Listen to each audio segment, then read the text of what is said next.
બેન તમે આવી જાઓ હવે તમે આવી જાઓ એક મિનિટ હા રાખો ગીતા આવી જાઓ હવે એમને બધે લડી લડવાનું તેઓ લલિતભાઈ કગથરાનો કેસ પહેરાવી અને સન્માન કરશે. લલિતભાઈ કગથરા માજી ધારાસભ્યશ્રીનું સન્માન કરી રહ્યા છે.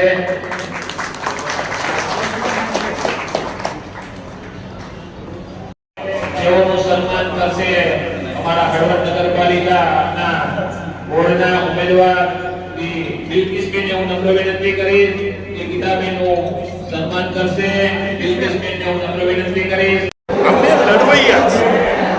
ભારતીય જનતા પાર્ટીની સામે આટલા સમયથી લડતા આવી છે. હળવદના સ્થાનિક ઘણા બધા પ્રશ્નો છે. એક હું એમ નથી કહેતો કોઈના એક નાનામાં નાનો કાર્યકર જાય તો પણ એનું અમને દુઃખ છે.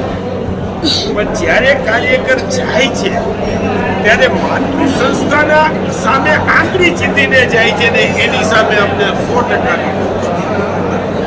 અમારે કોંગ્રેસ છોડવી છે. તમને ક્યાંક બીજું સારું દેખાતું હોય અને તમને અહીંયા આવવું હોય તો જૂના ઘર માટેના પ્રશ્નો ઊભા કરવા એ તમારું છીછરાપણું છે અને હું એ વાતમાં માનતો નથી.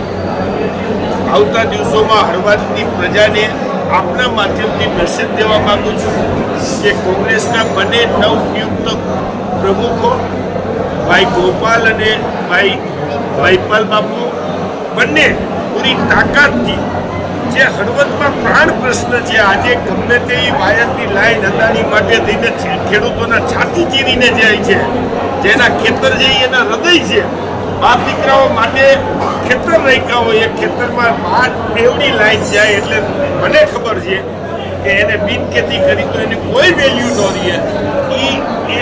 એ ખેતરમાં ખેતી કરવા જાવ તો પછી પણ એ ખેતરની કોઈ કિંમત ન રહે. એ જે વળતર એમ નથી કહેતા તમે આકાશમાંથી લાઈન લઈને વયા જાઓ, પણ ખેડૂતને આજની બજાર ભાવનું વળતર મળવું જોઈએ એના માટે જે આંદોલન કરશે એમાં મારા બંને પ્રમુખો પૂરી તાકાતથી આંદોલન કરશે અને જરૂર પડશે તો અમે બધા જ કિશોરભાઈ ચીકલિયાથી બની બધા સાથે. એક સવાલ તમે હમણાં વાત કરી કે ભાજપ નક્કી કરશે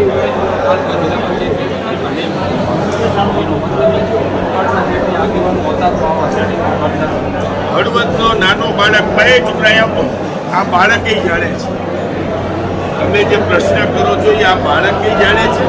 અત્યાર સુધીના અમારા અનુભવથી બધાને ખબર છે કે હળવદ ગામનો નાનામાં નાનો બાળક જાણે છે કે કોંગ્રેસના ઉમેદવાર, કોંગ્રેસના ભૂતપૂર્વ પ્રમુખો અહીંયા જે કઈ ઉમેદવારો નક્કી કરતા હતા એ ભારતીય જનતા પાર્ટીના આગેવાનો સાથે બેસીને કોઈ મિલ હોય, કોઈ સ્પિનિંગ મિલ હોય કે કોઈ ગમે તે જગ્યાએ બેસીને નક્કી